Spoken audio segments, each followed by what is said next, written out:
In this video, I want to have a look at powers or indices with quotients or products.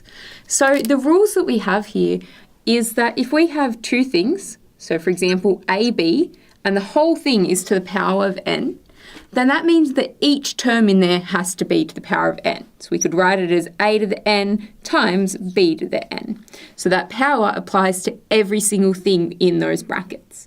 So that's our products. With our quotients, the same rule applies. So if we had a over b and the whole thing was to the power of n, then that's the same thing as putting the numerator to the power of n and the denominator to the power of n.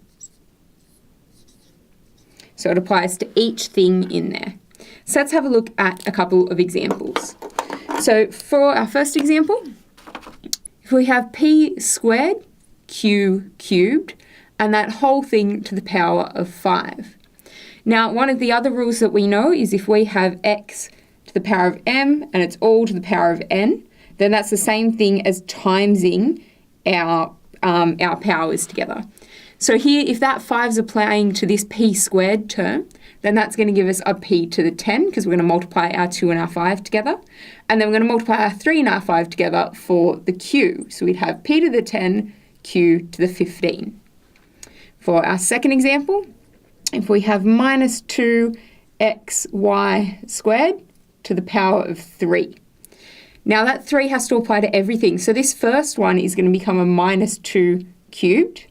Then we'd have an x cubed and a y, 2 times 3 is 6, so a y to the power of 6. Then we just need to simplify down our number. So our minus 2 cubed is minus 2 times minus 2 times minus 2, which will give us minus 8. X cubed y to the 6. So this is some examples of the products. I've have a look at some quotients. So if we had x over 2y squared, and that was all to the power of 4. So we'd end up in the numerator with x to the power of 4, and in the denominator, 2 to the power of 4 is 16, and y squared to the power of 4 would give us y to the power of 8. Let's do one more.